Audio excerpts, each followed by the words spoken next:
नमस्कार, मैं कमल सेखरी अपने विशेष कार्यक्रम चर्चा आम में आपका स्वागत करता हूं।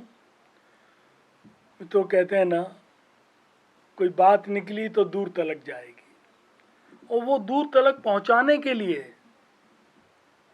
प्रयास किए जा रहे हैं। वो निकाली ही गई थी दूर तलक पहुंचाने के लिए। हमारे परिवारों में हमारी बहनों, हमारी माताओं, हमारी पत्नियों, उनके मंगलसूत्र आने वाले समय में खतरे में आ सकते हैं अगर विपक्ष की सरकार आ गई, इंडिया गठबंधन आ गया या कांग्रेस का नेतृत्व आ गया। ये बात 2 दिन पहले हमारे सत्ता के शीर्ष नेता ने सार्वजनिक रूप से अपने भाषण में कही, और तब से ये तूल पकड़ती जा रही है। हालांकि कांग्रेस एक तरफ कह रही है कि आप कह रहे हैं कि हमारे मैनिफेस्टो में ऐसा लिखा है, ये रहा हमारा मैनिफेस्टो, इसमें कहाँ ऐसा लिखा है। ऐसा आपकी बातों से भी लग रहा है कि आप यही कुछ करने जा रहे हैं जैसा कि आपके पूर्व प्रधानमंत्री मनमोहन सिंह जी ने 2006 में कहा था कि हम जो विकास होंगे, जो हमारे रिसोर्सेज होंगी, उनको हम पिछड़ों में, SC ST में और वंचित लोगों में और अल्पसंख्यकों में, उन्होंने ये भी कह दिया था, स्पेशली इन माइनॉरिटीज़। वो माइनॉरिटीज़ का क्या मतलब रहा, वो एक अलग दृष्टिकोण है। तो तभी उसी से जोड़ दिया गया कि साहब, ये आपकी संपत्ति को हड़प लेंगे, आपके निजी सामान पर भी हमला किया जाएगा। इतना ही नहीं, स्त्री धन इकट्ठा कर लिया जाएगा और मंगलसूत्र भी नहीं छोड़े जाएंगे, मंगलसूत्र भी छीन के ले जाएंगे। लोगों को शायद ये अच्छा ना लगा हो, क्योंकि मंगलसूत्र कोई कैसे हाथ लगा सकता है, किसकी हिम्मत। अभी हमारा देश इतना कमज़ोर नहीं है कि वहाँ कोई बाहर से आकर घर में उनके ऐसा कुछ कर जाए कि मंगलसूत्र उतार के ले जाए। ये तो महिलाएं भी बहुत मजबूत हैं और पुरुष बैठे हैं, तो ये कैसे संभव है। लेकिन साहब, मीडिया में इस बात को लेकर बड़ी तेजी से उठाया जा रहा है, और ये और जोड़ दिया गया कि साहब, ये जो लेके जाया जाएगा आपका सामान, मंगलसूत्र और गहने, ये उन लोगों को बांट दिए जाएंगे जिनके घरों में बच्चे ज़्यादा होते हैं। और वो धीरे धीरे खुलते खुलते ये बच्चे कहाँ ज़्यादा होते हैं, एक समुदाय विशेष का नाम भी लेना शुरू कर दिया। एक सांप्रदायिक नाम आ गया बीच में कि मुस्लिम्स के बच्चे होते हैं। अब कहाँ से शुरू हुआ और कहाँ पहुँच गया।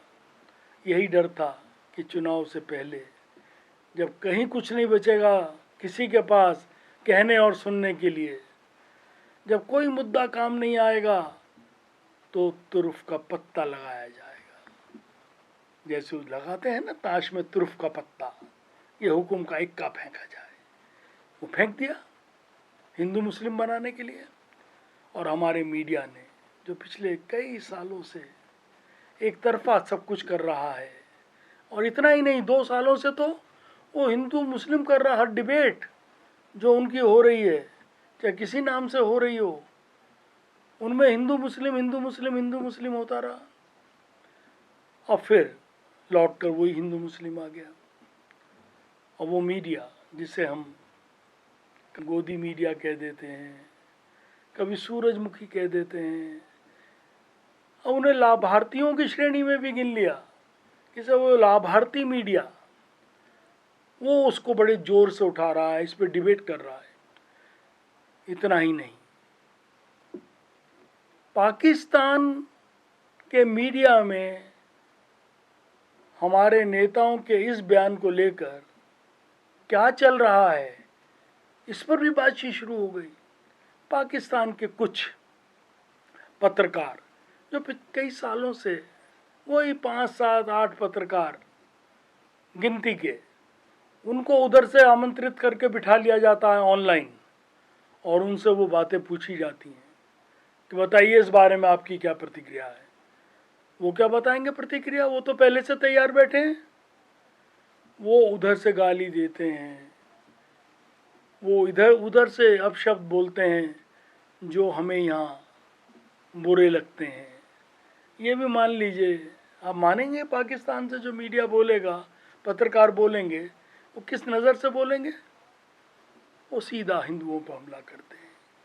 हम उनके देश पर, उनकी व्यवस्था पे, हमारे एंकर हमला करते हैं। उनके यहाँ मुसलमानों के बारे में बहुत सारी बातें करते हैं। तो लिहाजा एक माहौल पत्रकारी बना के खड़ा कर देते हैं, हिंदू मुस्लिम हिंदू मुस्लिम। अब साहब क्या मतलब है? हमारे देश का मुद्दा है, एक सेंसिटिव इशू है, हमारे देश के सौहार्द और समन्वय है, उसको कहीं नुकसान पहुंचाने वाला मामला है। उसमें हम पाकिस्तान के पत्रकारों को क्यों ला रहे हैं? हम पाकिस्तान के पत्रकारों से बात ही क्यों कर रहे हैं? उनका क्या लेना देना हमारे देश के आंतरिक मामलों में? वो क्या बोलेंगे?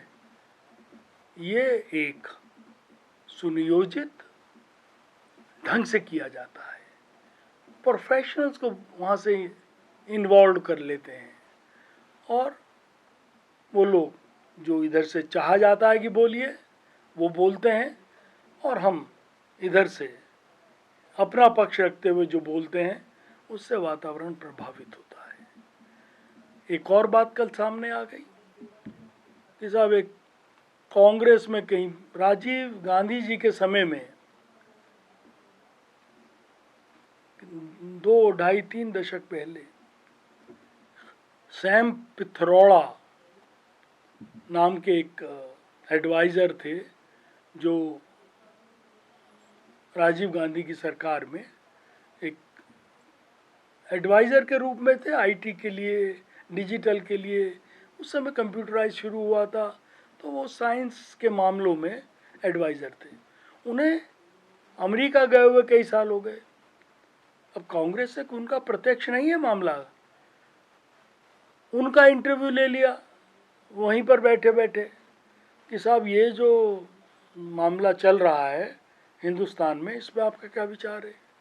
उन्होंने कह दिया कि साहब मैं वहाँ की स्थिति तो नहीं जान रहा, लेकिन अमेरिका में ऐसा होता है कि जो व्यक्ति अपनी संपत्ति बनाता है, उसकी मृत्यु के बाद उसकी संपत्ति का आधा भाग सरकार को चला जाता है, आधा उसके परिजनों को चला जाता है।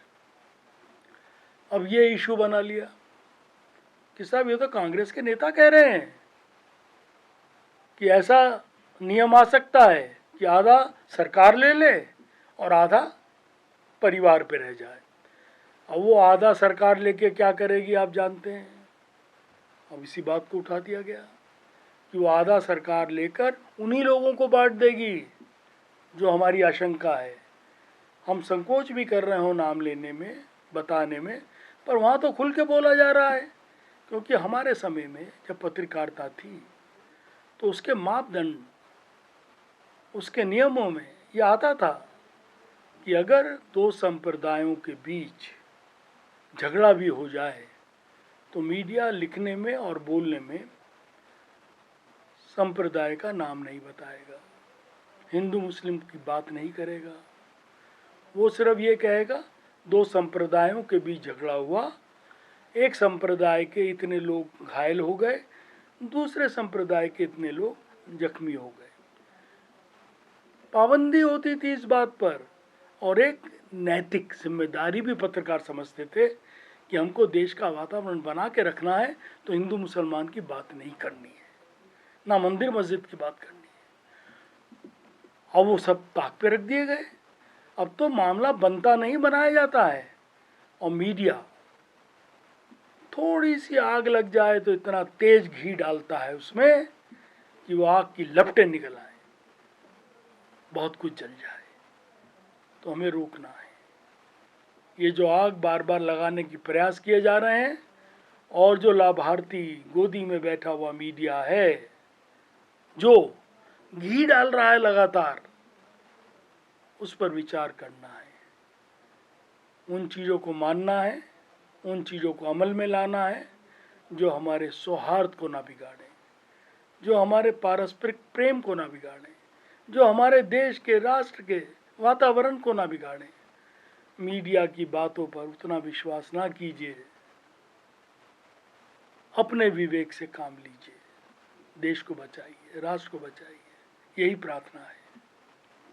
धन्यवाद।